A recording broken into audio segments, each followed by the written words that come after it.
Hi, everyone. Thanks so much for joining us tonight. Our guest is Chance Garton, and we're so glad to have him here. And I'm going to read his bio for those of you that aren't familiar with Chance. Chance Garton is the host of InnerVerse, a podcast dedicated to prying open your third ear and showing you the reality of perpetual synchronicity. With 8 years of experience in podcasting, Chance has developed an effortless ability to maintain a positive vibe in conversational flow states. His knowledge in a wide variety of subjects allows him to see connections that others miss. Chance is also a Biofield Tuner and a seasoned energy worker and divination specialist, having helped hundreds of people around the world heal and align their mind and body. His consistent efforts at researching language, symbolism, and mythology fill his conversation with fresh insights. And all his contact information is below. And beautiful. I just wanted, before I give the floor to you, Chance, I wanted to comment on perpetual synchronicities. It's like, today was like that. It was like, the more you can stay centered and calm and tapping into your inner self, it's like beautiful synchronicities happen. Life is wonderful, right? Even when things that you are unexpected or not so much liked happen, it's all good. And yeah, so gratitude will do it for you too. Like, I'm not some kind of perfect saint or anything. I had a dark kind of train of thought yesterday and, a little bit of a defeatist mentality about something. And then the reality of existence kicked in and I was like, but where's your gratitude, man? And then as soon as I pondered on the things I was grateful for, some of those things just showed up right in front of me. So, the synchronicity is definitely tied to gratitude. And apart from that, I like to talk about perpetual synchronicity in my bios because I think that that's what a podcast like InnerVerse and maybe this one too engenders for people, that the concepts and ideas that we discuss might start showing up in their life. And because they're positive, helpful, holistic, uplifting type of concepts, the way that they show up in people's life is uplifting, positive, helpful, healthy. That's kind of the goal. To fill your mind, fill your awareness with stuff that actually is edifying, constructive, even dare I say fun. And that's what life's all about, in my opinion. Yeah, that's beautiful. Totally agree. So I don't think I've heard all of your story, Chance, about how you got into biofield tuning and podcasting and which came first. And so if you could tell us all a little of your story, I'd be glad to hear it. Okay, yeah, sure. The story of becoming a podcaster maybe is not all that exciting. I'm one of those that began before I was ready instead of, after I was ready. That's kind of how I see it. I mean, not to knock my younger self, but I didn't have a whole lot of direction behind creating a show other than there were a lot of conversations I was having in my life that left me with this feeling of enthusiasm and energy, excitement that I thought, this would be good to share with the world. And in particular, I was on a quest at that time, way back in the day, that I wanted to figure out what it was about some of these people that I was meeting, mostly in like the transformational arts festival scene, that allowed them to pursue what was their soul's purpose for existence and make it their livelihood. So I wanted to make a podcast that I could basically interrogate creative people and figure out what the secret is. Like, how do I get out of the rat race normie job and live a life that's fulfilling and rewarding and, materially secure as well? It turns out nobody could actually tell me the secret to that.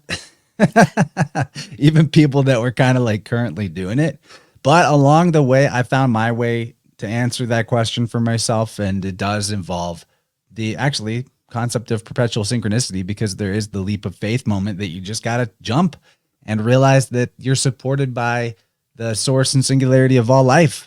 And in particular, if what it is that you're seeking to make out of your life is something resonant with the good, true, and beautiful, then the source of everything good, true, and beautiful is gonna, be the wind beneath your wings and allow it to be possible. And there's nonstop faith required with that type of a leap. So that was 8 years ago, almost at this point.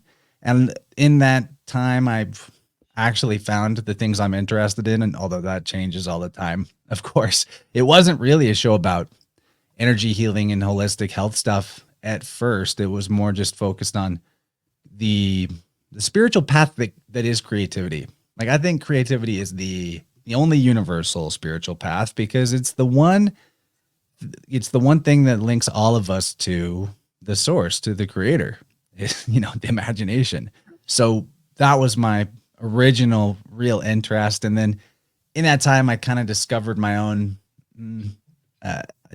proclivity towards energy work, you could say, maybe a talent even. I developed that through practices like Qigong, which were put into my path in a very synchronistic way. And much later, actually 2020, so maybe like halfway through the story, that's when I came across Eileen's work. And what I heard her on Eileen McCusick on Crow 777 for the first time, or maybe on the Higher Side Chats, I'm not sure which. Or I don't know, a few podcasts all at once. You just, how it is when something comes into your orb of awareness in 3 different places, all within a close proximity to each other. It's like you kind of take note. And her information was really ringing a bell for me too. So I was able to heal a long-term injury that I thought I had sustained from rock climbing through getting a sonic slider tuning fork. I was able to, I say that the fork healed it. It facilitated the actual shift in my life and in my belief system that was necessary for the injury to heal. So the long and short of it is I got the sonic slider, started using it on my shoulder, and the energetic issue ended up being a back left heart chakra, so like back left shoulder situation, where I was taking on negative energy from other people from the world. And what that was like me identifying with the taking on. You know how a lot of us kind of empathic people are. We'll set up these relationship dynamics where I'm the heroic, beleaguered empath just trying to help this mean old vampiric person reach their potential and be a better person. And, I'm just taking it because I'm so good. And really what it was my, kind of afraid of my own potential type of situation, you could say, or not afraid of my potential so much as like afraid of what if the limits of my potential are actually quite small. So maybe I don't ever go see how far the limits of my potential are. I think I still wrestle with that. I don't think that I've completely overcome that particular hurdle. Working on it though. The point was that I wound up out of, after getting the sonic slider within months, within days, the shoulder injury was healed. And then within a couple months, I was single again after a very long-term relationship and in a kind of whole new life. Had to go through a lot of difficult emotional situations to get to that point. But it showed me that there was definitely a truth to the biofield anatomy and how sound could be used to heal our bodies. So I got serious about pursuing Eileen's work by reading her books. I guess that's how serious I got. I didn't take any classes or training, but I read her books and I started experimenting with tuning forks on friends. And before I knew it, I was trying it out on some people in my podcast audience. And a couple of years passed, and now I think I'm pretty proficient at it, actually. I've definitely done a lot of sessions and had a lot of great results from people. I was just working with someone earlier today who we'd only done one session way back in February. And she was telling me about how after the first tuning session where we did a lot of third eye work for this individual, she saw her eye doctor and she was like a whole point improved on her vision, which makes sense because that's tied to the third eye. And that's the kind of thing tuning can do. There's not necessarily any guarantees or promises, right? But I've definitely seen eyesight get better for clients more than one time. That happens fairly often. So, been doing tuning for about 4 years then. Yeah. And it's a pretty good combo, podcasting and tuning and reading and researching and writing and living life. It's a good life. Yeah, how beautiful. So which is your passion then, or like podcasting or energy work, or is there something else that's your passion in life? Do I have to just pick one? No, no. Uh, All of the above. you know, I would say that they are all things that I have a lot of enjoyment and aptitude with. This is me just being nitpicky, right? But I don't actually like the word passion because it means suffering. Did you know that? Like that's the Well, original that's meaning of the word. Oh, I didn't know that was the original meaning. I know it's often used as like the passion of Christ, Yeah. And and that's I the don't take context. it as that. Yeah, Now, it's not that like a makes sense. totally But negative word. It's just I'm a word nerd. So passion is like that which we suffer, but then suffer ends up being that which we allow. So the real meaning of that word. So with things that are our passions, we're willing to allow a lot of potential, personal suffering to have that in our life, or like we will give a lot for it. So it's not really a negative word. I was just kind of kidding around, but yeah, I don't know which one's my favorite. I'm the type of person that doesn't like to stick to just one thing. I like to have a lot going on. I like to constantly be jumping from one task to the next. So maybe I'm not the most efficient person, but I have a lot of fun. So they're both great.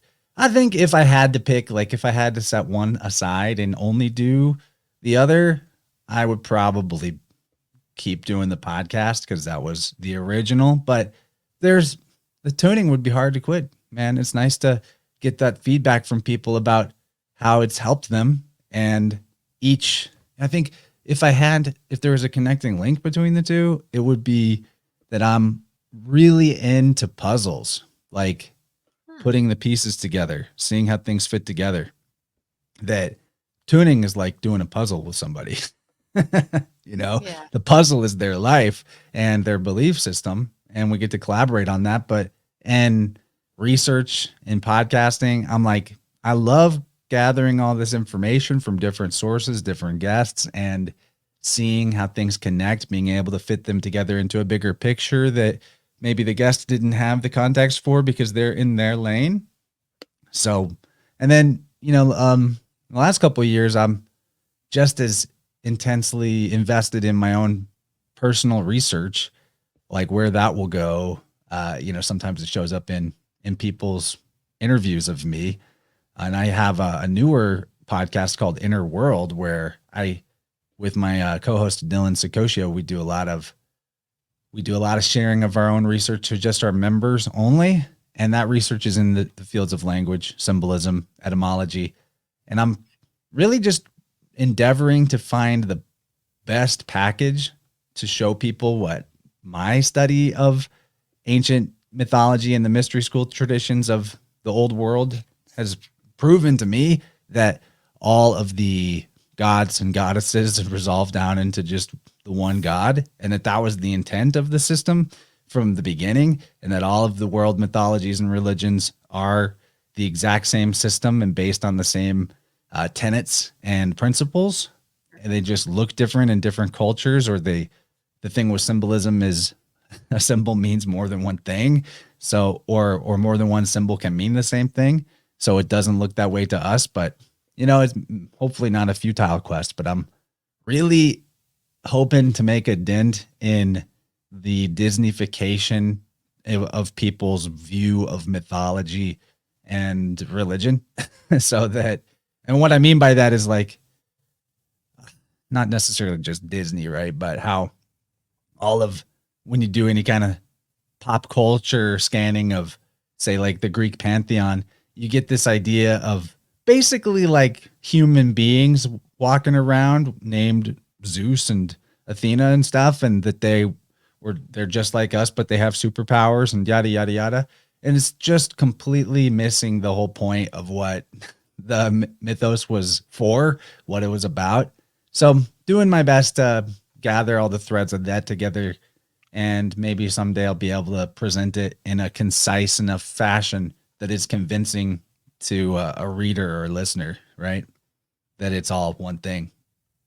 Yeah, that's neat. The that kind of goes along with what I have found too. That my own thought is that all the world religions all had started with truth, the same truth, right? The truth, and was each down their own road became occulted in different ways and swayed in different ways and misread perhaps in many ways too, like you're talking about.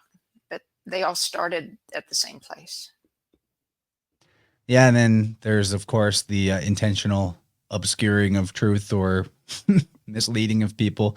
I think that that's kind of the pop culture mythology for sure is very misleading, especially when it's always just emphasized the like the terribleness and the flaws of the gods. You know, that's not a doesn't make for a really great role model for people at all.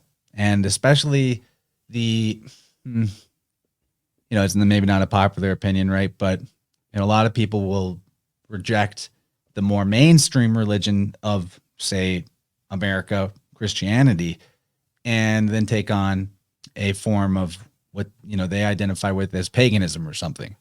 And it's cool, like whatever philosophy floats your boat, but they are the same thing. One of my favorite quotes is from the Reverend Robert Taylor, who wrote The Devil's Pulpit in the early 19th century, was an actual priest and went to actual jail for showing the astrotheology of all the world religions, that they're derived from star lore. And he showed that he was fond of saying that the Christianity and paganism are as different as six and half a dozen. And the problem is, like, people will jump out of one side of the binary and into the other, be like, well, now I'm an Odinist, but they become just as sort of like militantly dogmatic and exclusive in their view of it. Like, this is the right one, and the Christians are the stupid ones.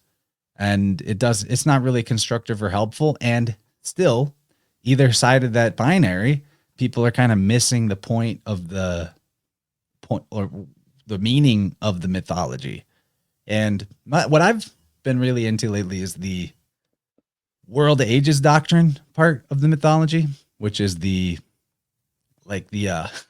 this kind of obscure in terms of people talking about it, that research, but there is a thread that connects the various systems about not only a succession of destroyed and regenerated worlds, but that they're similar, like that at a certain point in a cyclical fashion, the entire world gets destroyed by fire or water or both, and then is reformed in such a way that like everything happens again the way it happened before. And when I talk about this, I'm not saying that I believe that that's literally true, but that's what I've been looking at a lot lately, is finding where the fingerprints of that particular doctrine exist in the ancient writers. And it's just a trippy concept. So I like that about it. Yeah, interesting. Probably didn't expect me to talk about that. No, but I'm glad you did. I'm glad you did, because I'd have to say the meaning of different languages and symbolism and mythologies and stuff isn't something I've been really super interested in. But I think it's the curiosity and the willingness and ability, the love of learning that is the key to all the religions, or the I don't know, the ability to get stuck in the religions too, because what I see in the ancestors, right? Our life that we have here continues after death. It's just in the same realm around us, or when they get, when they're in the same realm around us, they're learning what they need to learn to see how the afterlife works and what they need to get out of there when they're ready.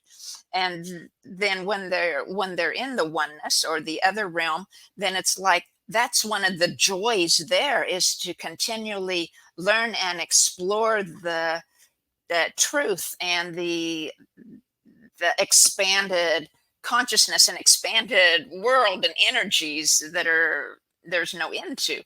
And so I see it as that curiosity that is so great. Whereas I'll speak like for Christianity, but I'm guessing most religions are similar.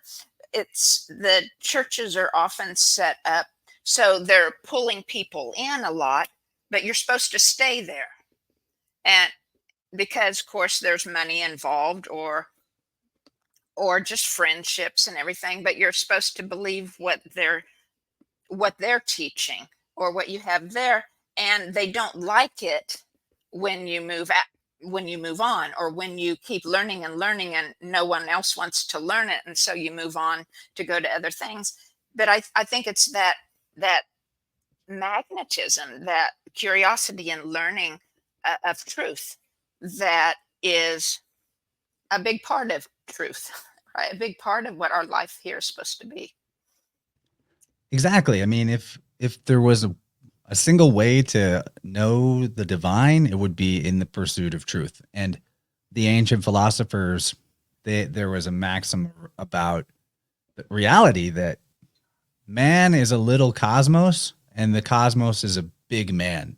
So the study of the microcosm, which would be a single human being in their life, would give you a framework to try to understand and extrapolate out onto the macrocosm.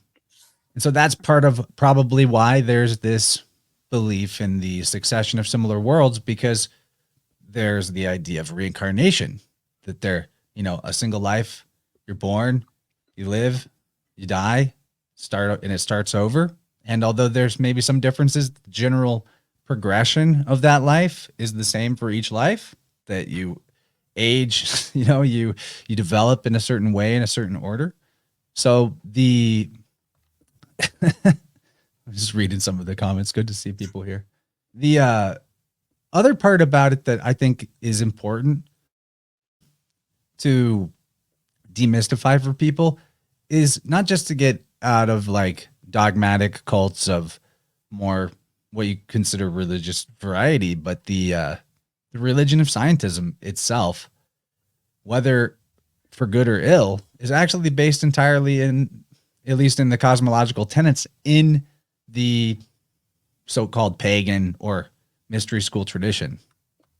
And that might sound shocking to people too, but like, we call science materialism, or what passes for the mainstream, right? But materialism goes back way further than modern scientific cosmology. Like in modern science, of course, materialism is referring to the belief that there's just matter, and that matter somehow produces consciousness rather than consciousness being the creator of matter.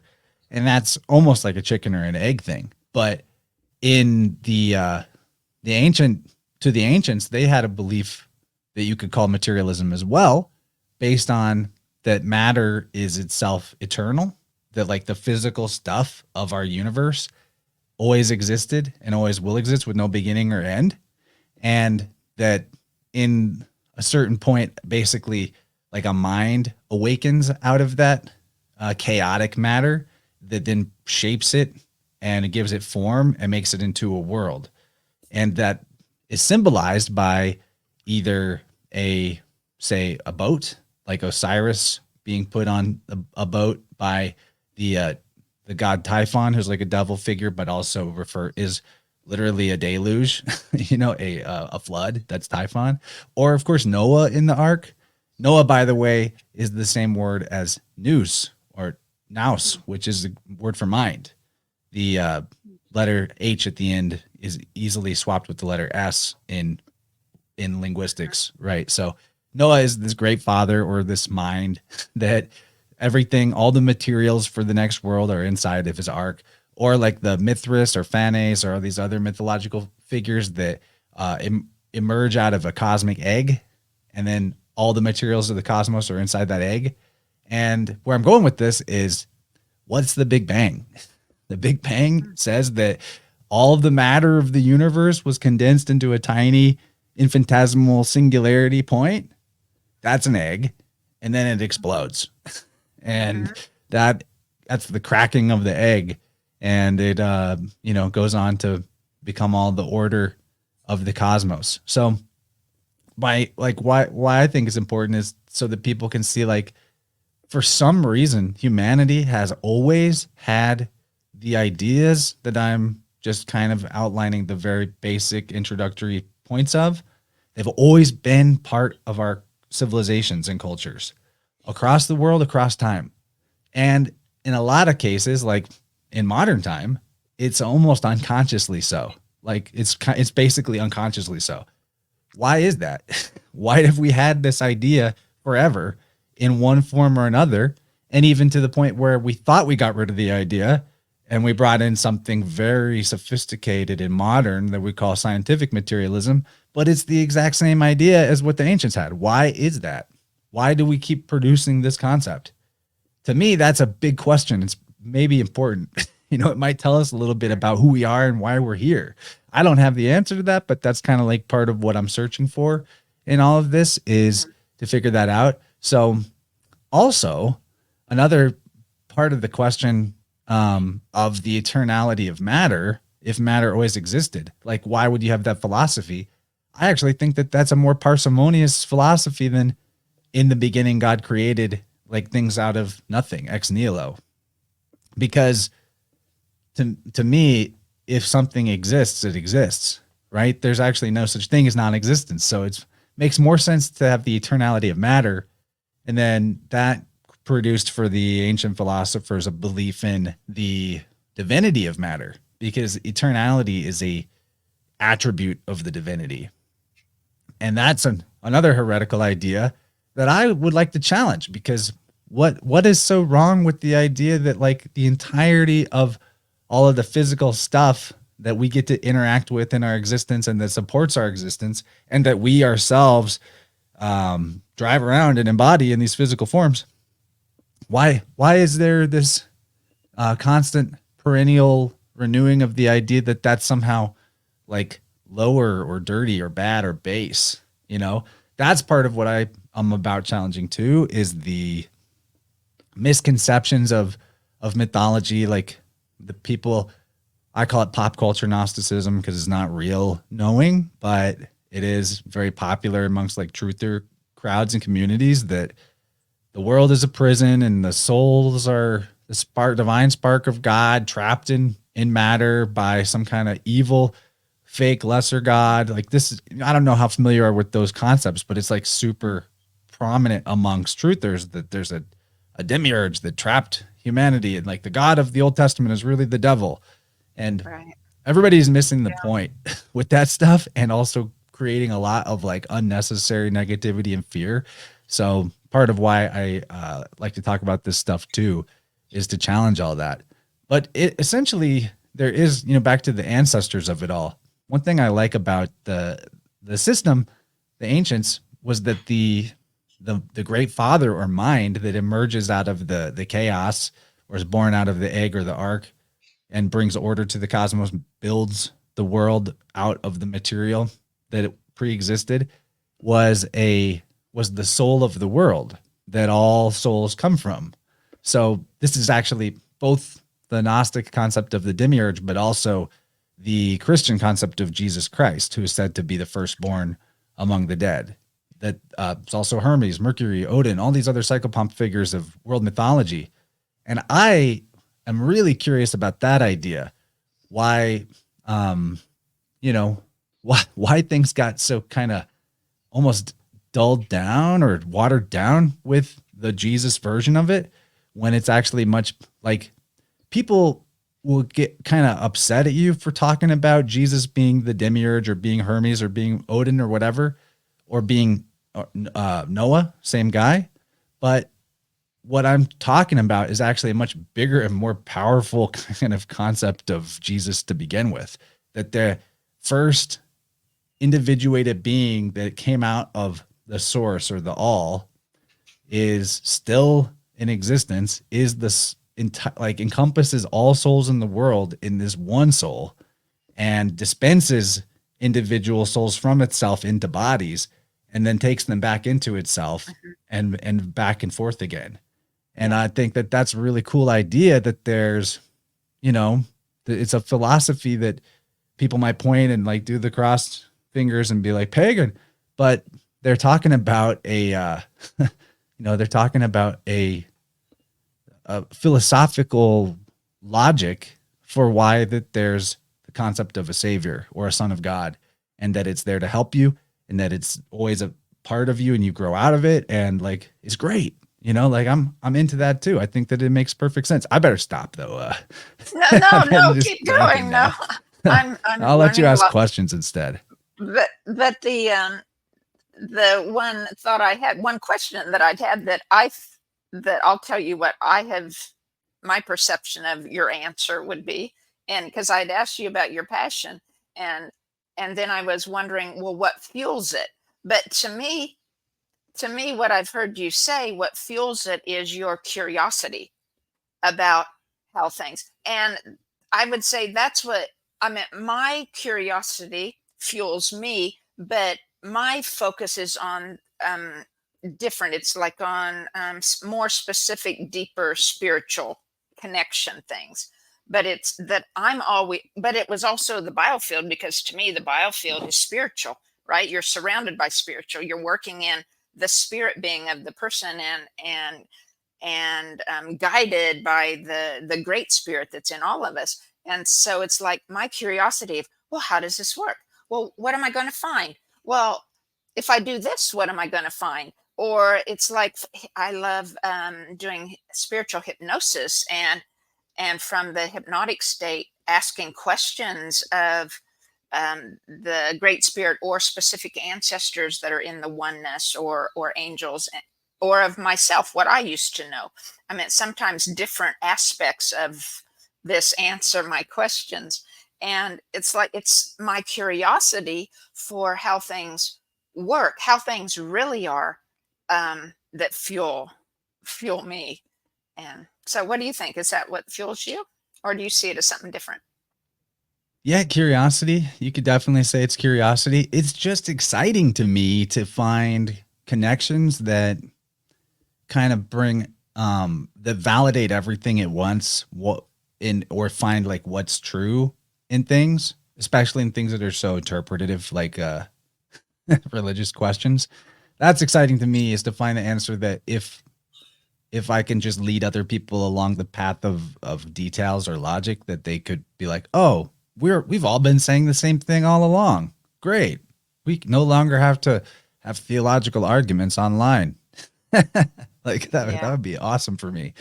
But ultimately, yeah, it's just a big puzzle to figure out, which I think is fun. I think that's probably part of like the forgetting aspect of coming into life, is so that we can go back to the source and ponder like, wow, I thought it was like that. Wow. Or good job. You kind of had a pretty good understanding of things by the end there. Great. It's almost like a game. Well, it's definitely like a game, actually. It's absolutely a game. And it's a fun game. It is. It is. Well, it reminded me of it. It took several years.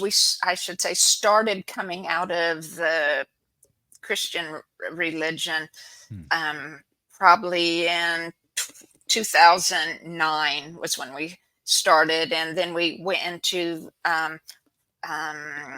keeping it was a lot of the same Christian aspects, but we went into keeping the calendar by the sky clock, and first by the dark moon or sliver moon, and then by the full moon.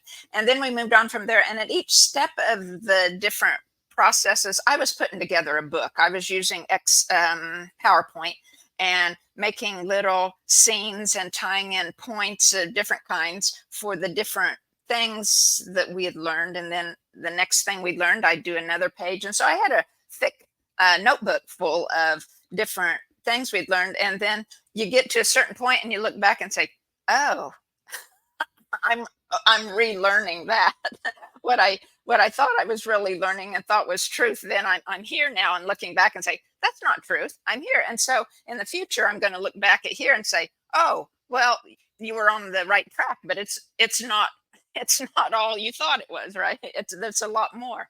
And yeah, that's why over the Oracle at Delphi, which is a famous old world mystery cult center, there's an inscription that said, know thyself. Everybody hears that, know thyself, but they they leave out one of the other there's 3 phrases up there, but one of the other ones that is usually left out is certainty brings ruin. Yeah, know thyself and know that for sure certainty brings ruin. So don't get too sure about things. And also, there is a bit of almost like they say the mystic swims in the same waters that the madman drowns in, or the schizophrenic person drowns in. And there is kind of a truth to that when you start to wrap your head around the big metaphysical ideas. I love how Carl Jung states it in his work, The 7 Sermons to the Dead. Not a very long read, but a really great, really mind expanding short little tract.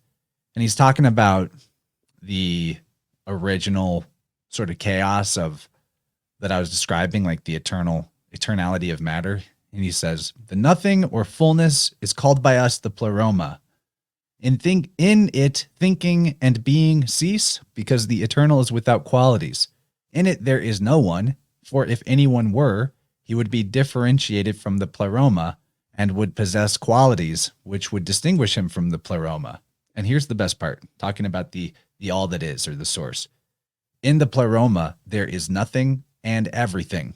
It is not profitable to think about the pleroma, for to do that would mean one's disillusion. Not disillusion like, being disenchanted, but like dissolution, like dissolve. So, don't think too much about the everything nothing burger, because you might just melt into it.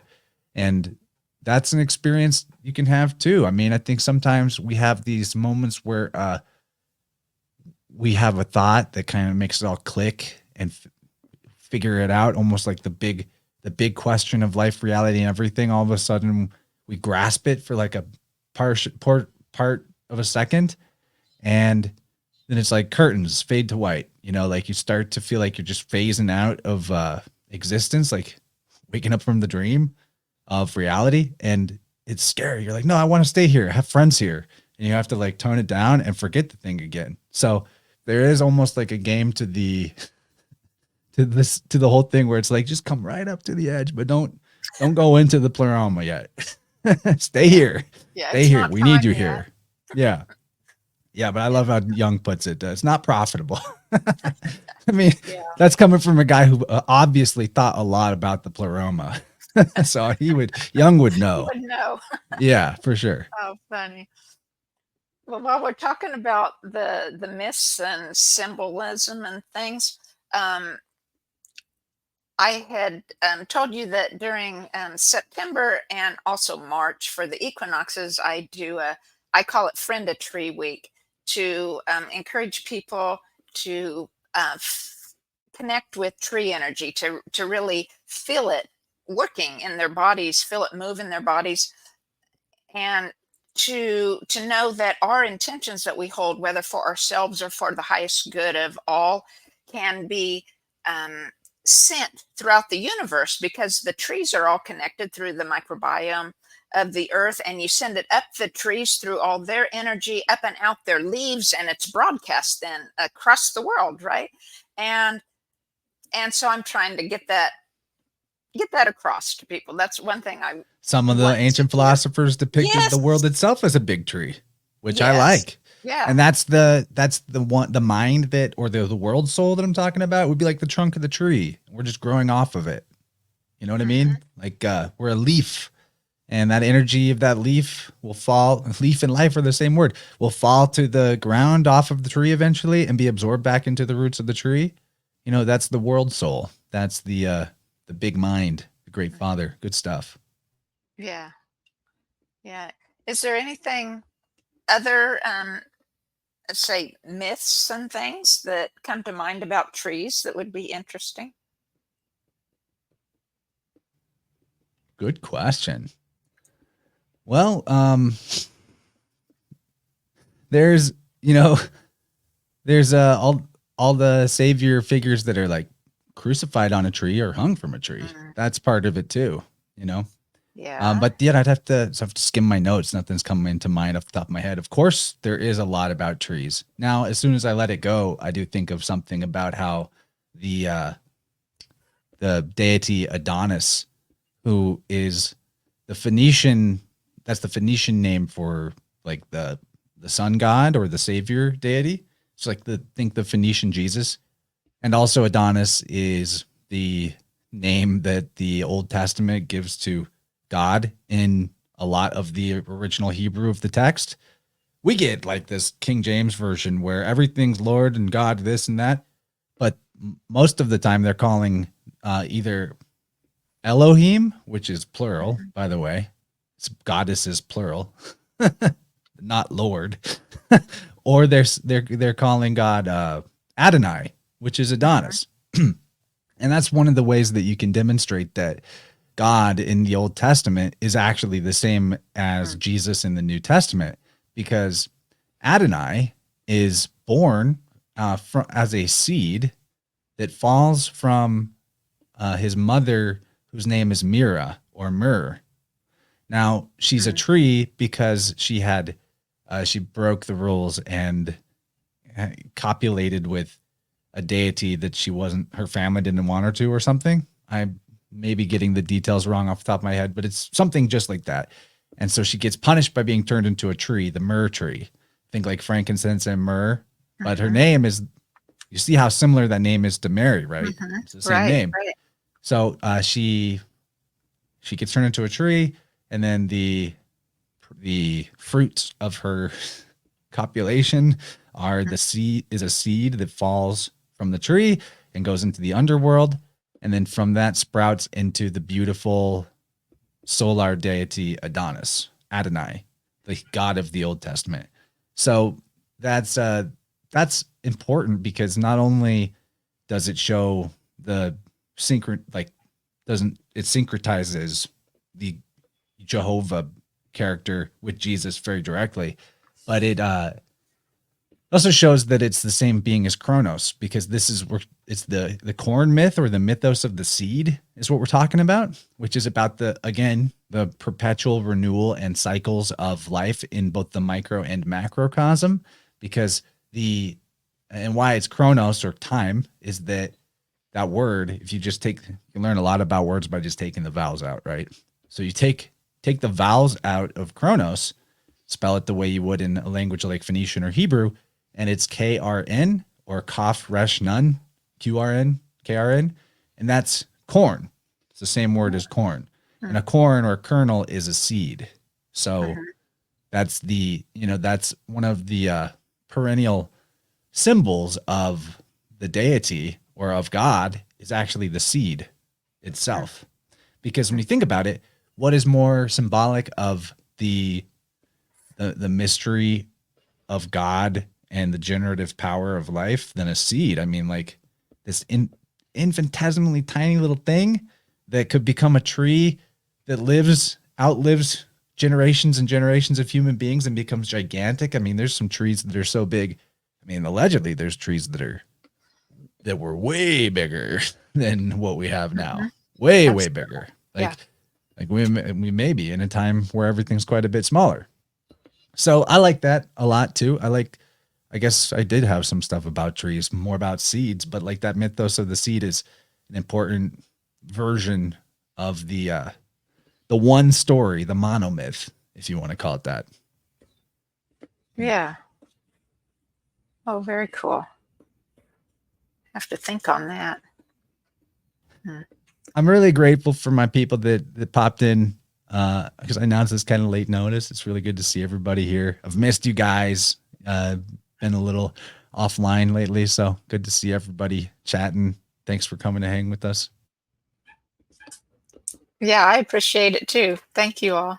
I find it stimulating. Learn things that I'm not up on. I know that a lot of people in your chat are very familiar with all the languages and symbolism and things you speak of. I feel like a newcomer. It's like so long in my life I was in the part of the religion, set in that, and it's not until I was older now that it's out of it, and it's like I have all these things to learn, and there's I was going to say there's not time, which isn't true, because since time will continue forever.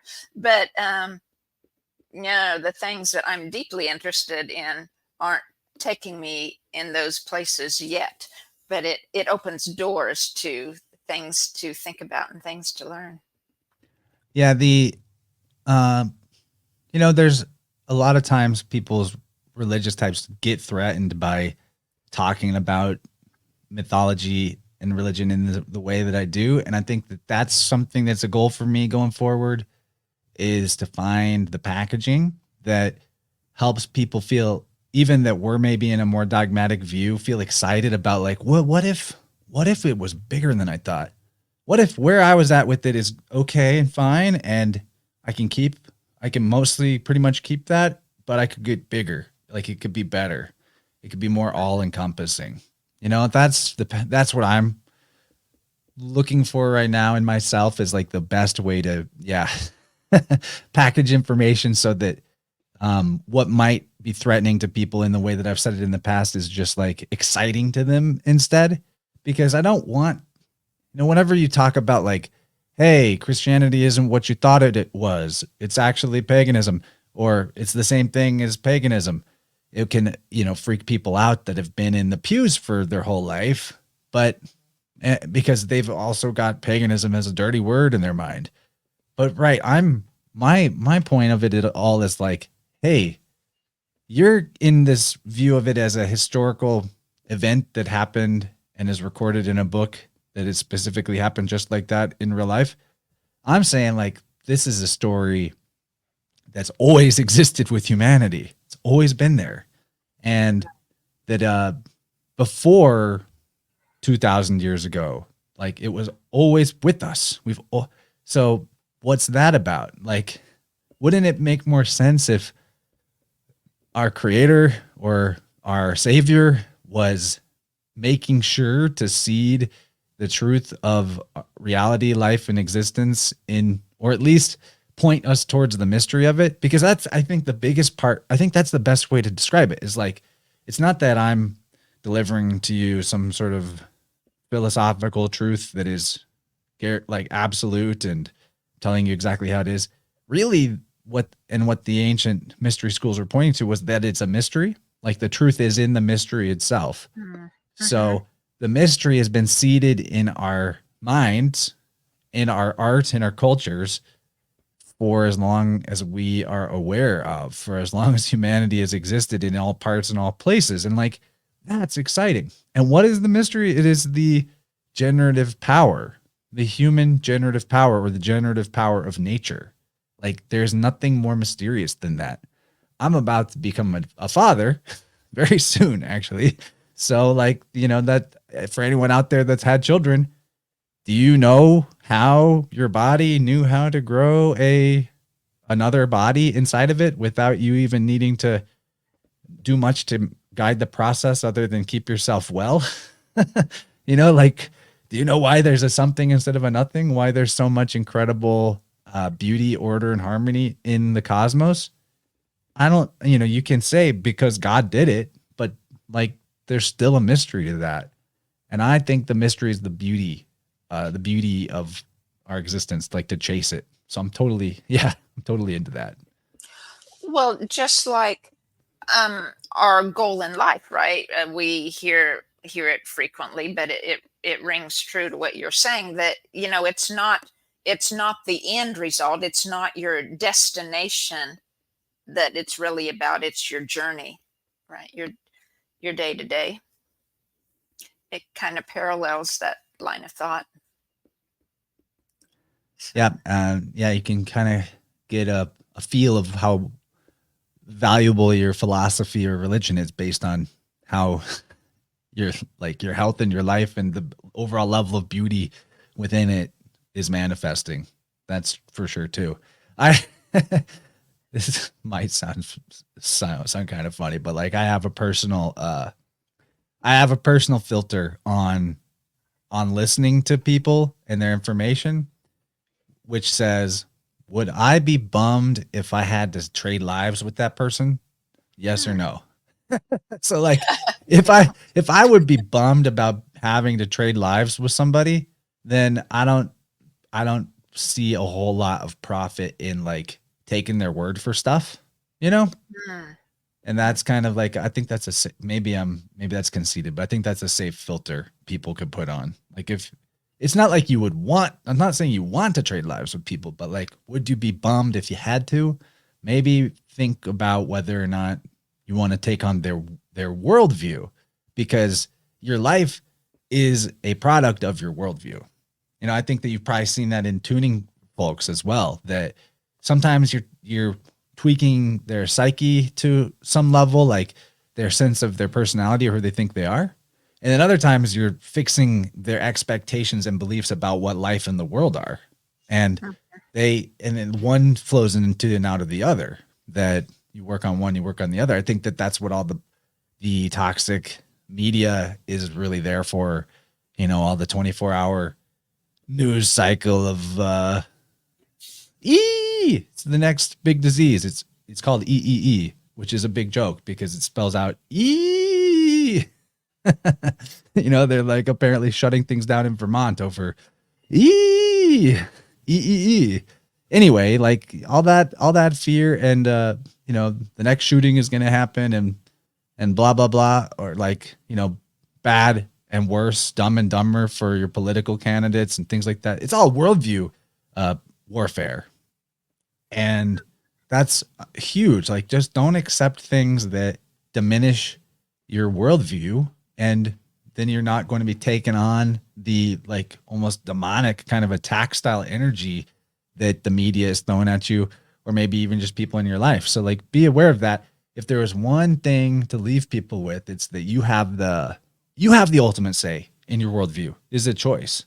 You know, I mean, at the end of the day, you're the only one that has your worldview, and don't let that be conditioned by all these sort of like artificial sources, when all you got to do is look out your window or step outside and look at the sky and be like, man, what's that? What's up there? Or you just like take everything you ever have been taught or chosen to believe or what have you about, say, just the sun.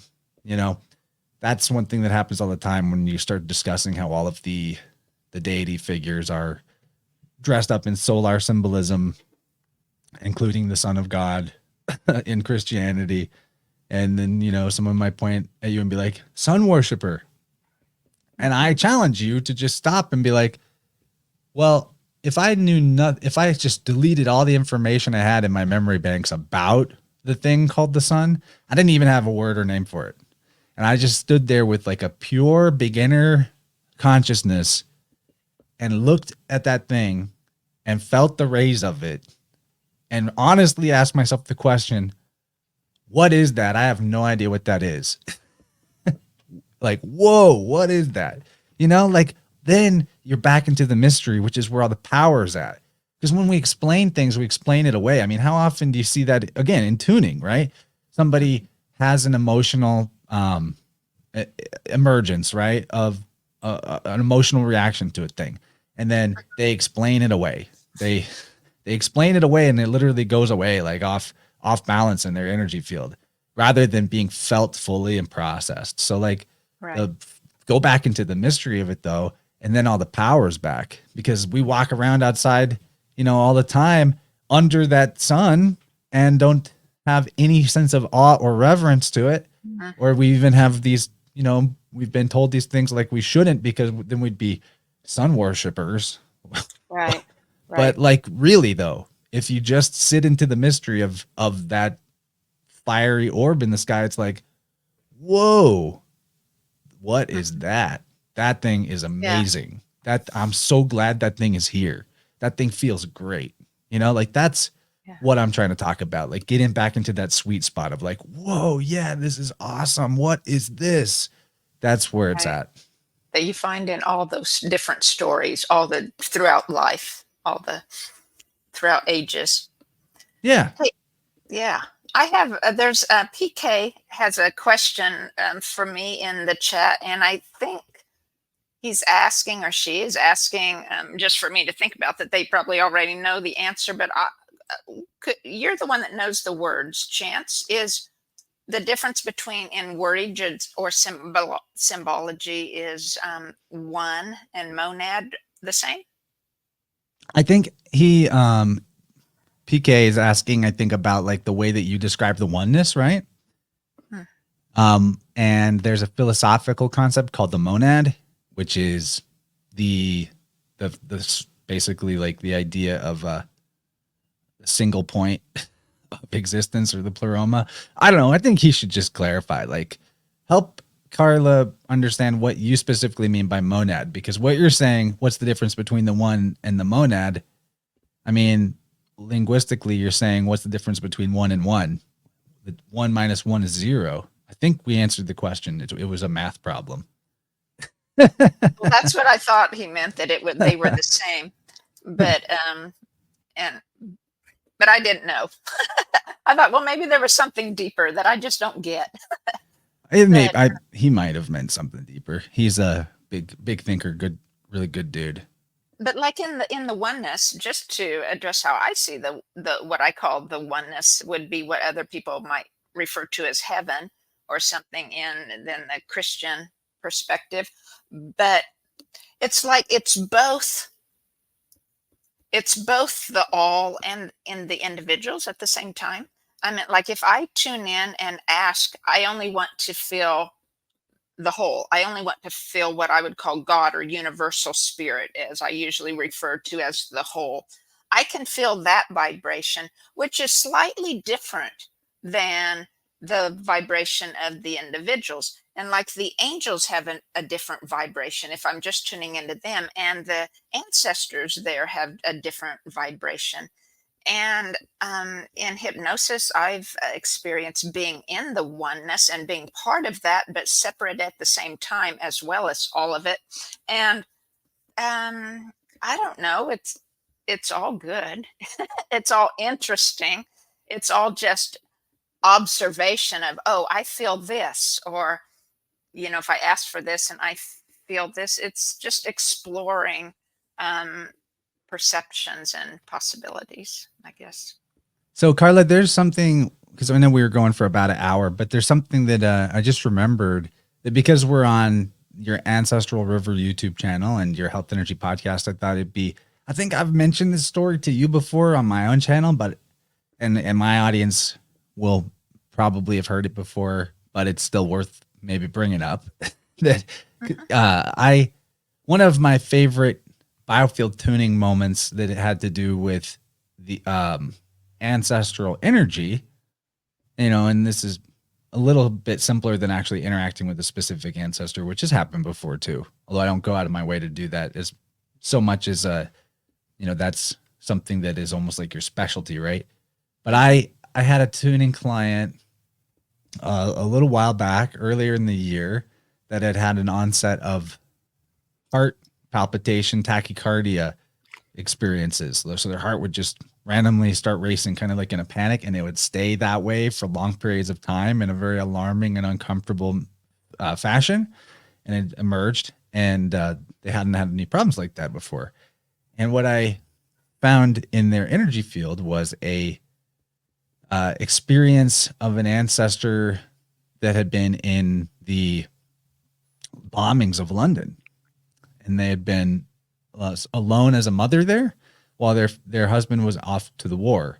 So basically what I found that was interesting about that was this person, their experience of lockdowns that happened a few years ago was moving away from their body as memories do, like the rings of a tree, the way the biofield is constructed. And that memory, that lockdown trauma memory, actually crossed over the ancestral river on the maternal side where this trauma was at. Right. So when they conjuncted the lockdown trauma and the ancestor trauma, that's when the exact time that the individual started having this reaction of heart problems, heart palpitations to the extreme. Yeah. Yeah. And when we found that and we resolved that, the issue went from like a 9 out of 10 to like a 2 or 3 out of 10. And then in a second session, we had another ancestor type experience come up. So she was 2 for 2 with that type of thing that brought it down to more like a 0 or a 1 in terms of it being a problem in her life. And that experience was cool too, because the second session we ended up working with her. It wasn't her direct ancestor. It was actually her husband's mother. But I found this time in her timeline that was a back left heart chakra. But interesting, bring that up again, where she had been affected. The way I described it to her, I was like, "There's this, you're at this age, sometime in your early 20s. I don't remember exactly the time it was for her, but she had been affected by someone that she loved a lot, going through a big period of grief or loss. It wasn't her grief or loss, but it was someone close to her, and it ended up being her husband's mother's death. And how that was coming up at the present was like, that mother-in-law had died young, and her current health issues that come out of the blue for her were triggering that memory of her own mother-in-law dying kind of out of nowhere, out of a sudden health problem, and giving her a lot of this fear of like leaving her own family and children bereaved like that. Like that was a big cause of the fear that was getting the heart going even more, building on compounding the problem. But what was so cool about us finding that, resolving the energetics of that so that she wasn't getting into those panics, was that right before we began that tuning session, she was waiting for the session to begin in a guest room in her house, and she saw this picture of her mother-in-law that needed to be put into a frame that had been sitting there waiting to be framed for months. And she was thinking like all the time she would, see it and be like, I need to reframe that photo. I need to reframe that photo. So right before the session, she just happened to finally get around to reframing this photo of her mother-in-law. And then in the session, we reframed her memory of her mother-in-law. Yeah. And I was like, that is the kind of synchronicity that you can't even imagine until you start doing stuff like this. That's the kind of synchronicity that gives you the extra oomph of like, we really did achieve a type of healing for you. You really did resolve something energetically that's going to impact your life and your health in a big positive fashion. And that mother-in-law who's, passed on and passed over was helping you the whole time. Like, she doesn't want to be your problem or like her memory be a trauma for you. She wants to be a source of strength and support and love for you and your family that she's a matron of. So it was cool. Like I just loved working with that particular individual. Both sessions were great with her. And there's more synchronicities than that even with that particular client. But I figured since we're on the Ancestral River channel, I should tell one of my favorite ancestor tuning stories that I had. Oh, I'm glad you did. Yeah, very much. Yeah. Back to the topic of the perpetual synchronicities. Bringing it back around. When you're looking, I've started, I've done it a month now, but at bedtime, right before I fall asleep and first thing when I wake up in the morning, it's like I have this list of 8 things maybe that I go over. It's like, well, what amazing things are going to happen to me today? How's my united guidance system going to guide me? How am I going to feel the support of the universe? And so on and so forth for all these different questions pertaining to different aspects of my life. But it's that curiosity of setting the expectation every day to watch for those synchronicities that spirit brings, that our life brings about, that makes for that perpetual learning and the perpetual connection with source. Oh, yeah. And, one other thing I can do to advocate for like my own type of work, people to follow it or do their own version of it, is symbolic literacy is a synchronicity enhancer. That's one of the things I think people get out of content like on the InnerVerse channel, because our, spirit guides, our higher self, what have you, God speaks through a multidimensional language of symbolism. Absolutely.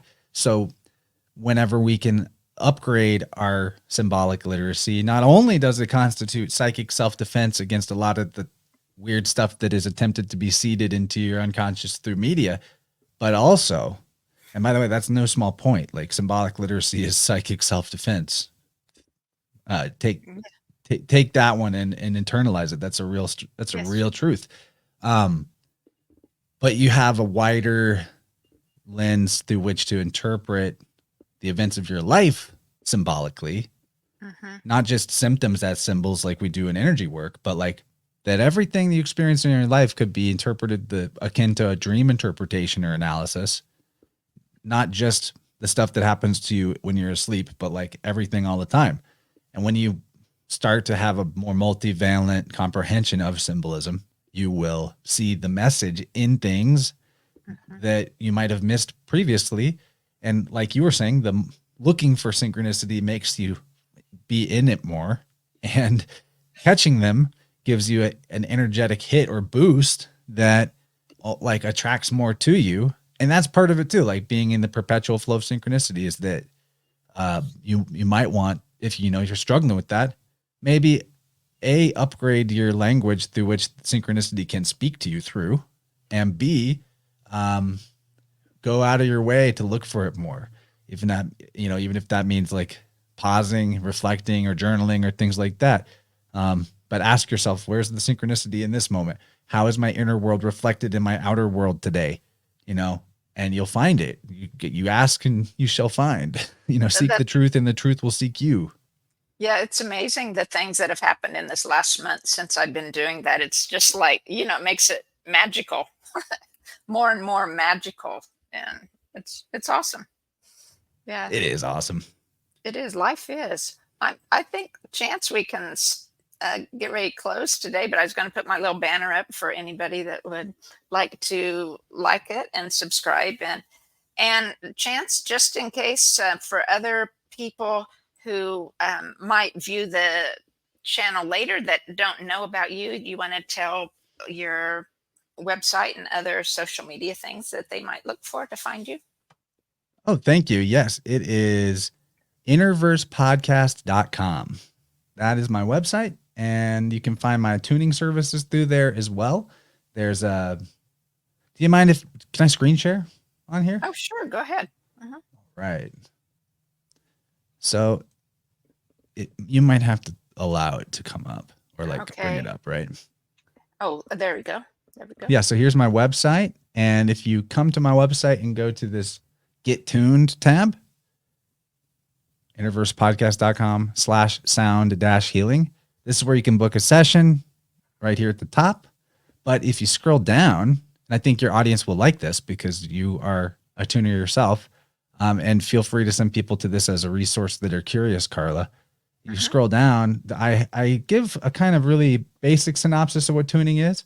And then right here in this section, I have the entire biofield anatomy expanded out into helpful infographics. Oh, so nice. Here you can see the root left and right, the sacral left and right.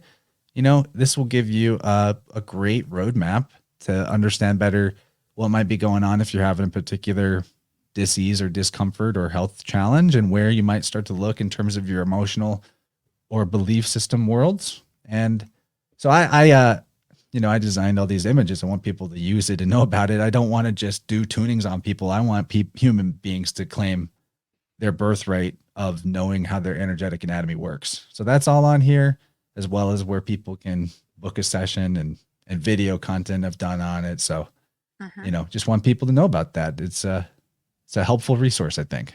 Yes, absolutely. Very good. Thanks for sharing. Yeah.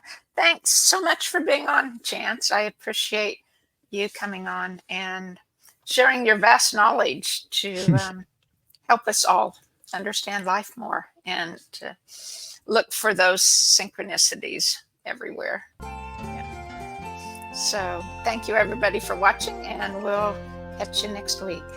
Thank you, Carla. Much love, everybody. Bye-bye.